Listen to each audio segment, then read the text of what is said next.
2007 Land Rover Discovery 3. This one, as you can see, is finished lovely in metallic silver. I'm just going to quickly gloss around the outside before we have a look at the bodywork, because I want to show you this thing is all one colour silver. You know, when you go from the bonnet onto the front wing onto the doors onto the rear quarter. Normally by the time they get to this age, it's sort of had a dodgy paint on a door or on a boot lid or something like that. But as you can see, all the same colour silver all the way around, not a patchwork quilt of silvers. Really nice and fresh, this thing. It's obviously been well cared for. We'll start by having a look at the bodywork. If you look down this driver's side, you can see it is nice and straight all the way down there. All your panel gaps are good. Plastics on this one, quite often these things dry out and they go hazy and stripy and horrible, but actually the plastics on this one are really, really good.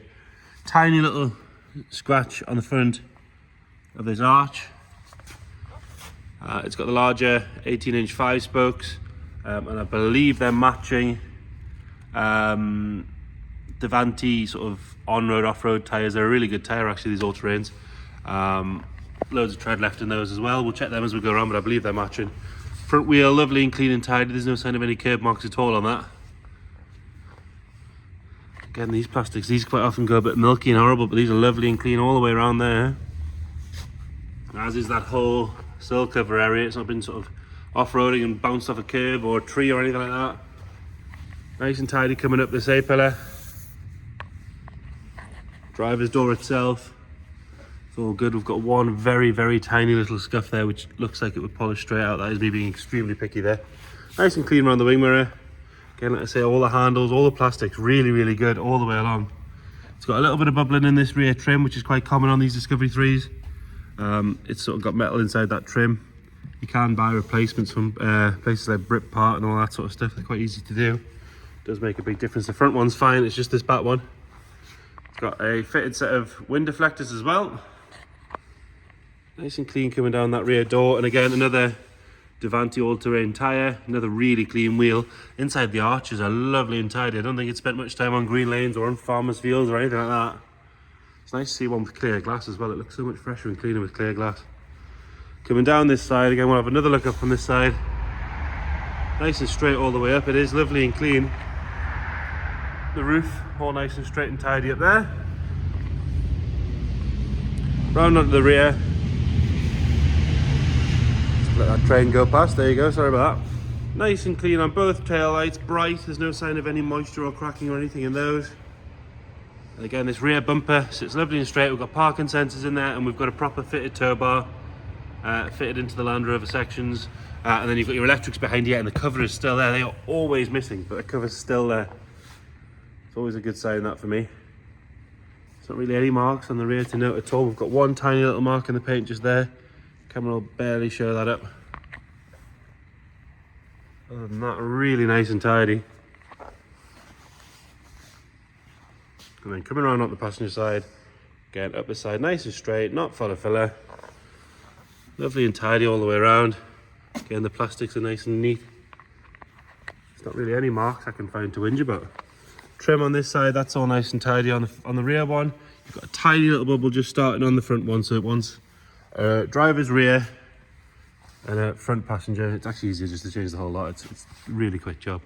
Got one tiny little stone chip just here. If you haven't, that's dirt, ignore me. Plastics all the way along here, nice and tidy.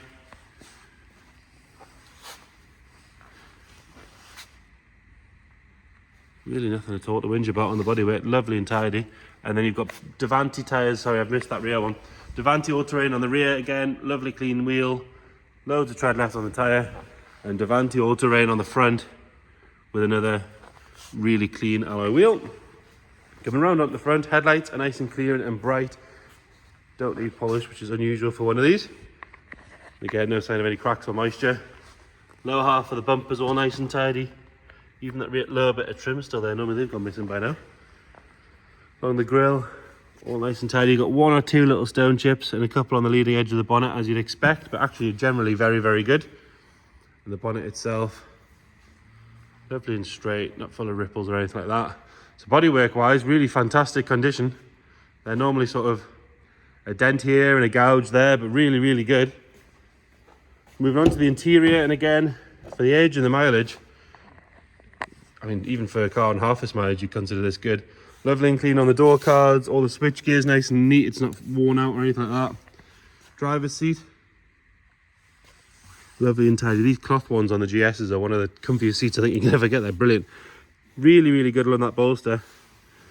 No ingrained dirt or anything like that. Carpet set's lovely and clean. Pull that mat out the way. You can see even the heel pad is good. That's not worn through. Steering wheel has a tiny little bit of wear at the top, but I am being really picky. Rest of it all nice and tidy. If we hit that button, we'll see 166,754 miles. Normally I tend to find on Discoveries of this sort of mileage, they'll drive better than any 60,000 mile one, just purely because everything that's needed to be replaced has been replaced by now. Spec wise, we've got dual zone aircon, CD player, aux, obviously your all-terrain stuff, high and low, all the usual Discovery stuff. Nice and clean in the armrest. Coming into the back, and again, nice and tidy on that door card. Rear bench is lovely and clean, no sign of any real wear at all. Obviously you can drop these down nice and easy. Full fitted mat in the back. Headlining is lovely and tidy as well. There's no ingrained dirt or anything in that. There's no funny smells at all in there. No sign of any moisture. And if we go in the boot, obviously you've got that Land Rover split tailgate. All the cables are nice and tight. None of them have rusted away. And we've got a full Land Rover fitted boot mat. Under there you've got your extra 2 seats, your 7 seats. And amazingly, it's got a load cover still, and amazingly, it's not worn out. Normally by now they're sort of saggy and horrible, whereas this one's really good. Even around the cubby holes, they're all lovely and tidy as well. It's really clean for the age of this car.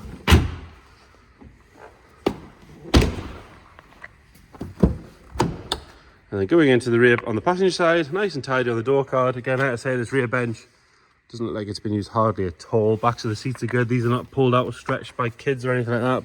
Forcing toys in there. And then front passenger side, another nice door card. All the door shuts are lovely and clean. And then this passenger seat, again, just as good as the driver's side. No sign of any wear at all. It's amazing. I think those seats have done 160,000 miles. Really, really good. Pull the bonnet. So Discovery 3, it's a 2.7 litre turbo diesel V6. Again, really clean. I mean, that shows you how well this car's been looked after. Look how clean it is in and around here. It's got the fuel burning heater, which preheats the car when you start it up on a cold day. Super, super clean. All the plastics are lovely and neat. They're not covered in back to black or anything. They are just genuinely clean. Really, really good. If we have a look underneath, you'll see it's not chucking any fluid on the floor or anything like that. In fact, we'll leave that up. We'll start the car, and then I'm going to show you suspension, special modes, all that sort of stuff. Make sure they all work.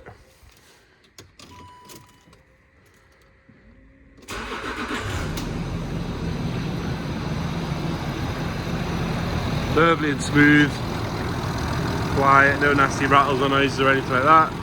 It was driven to us, it was being used quite regularly up until it came here. No sign of any smoke or anything coming out the back. And the only light we've got on is for the seat belt, because obviously there's no one in the car with a seat belt on. Yeah, no other messages or warnings or anything like that. We'll just knock it up into off-road mode and shut the door. Watch that go up. When you leave it for a couple of days, it hasn't dropped down or anything like that. See, and it'll lift it up nice and quickly. It does the back first, then the front. Straight in off-road mode like that. Again, we'll check there's no warning lights. It's not triggered any air compressor lights or anything like that. Knock it down to access mode. And again, we'll see it drop down nice and even. Should always come down pretty much even, sort of Stevens front and back. All the way down into access mode. Lovely and level, which means the ride level sensors are working correctly. And then we'll just knock that into normal road mode again.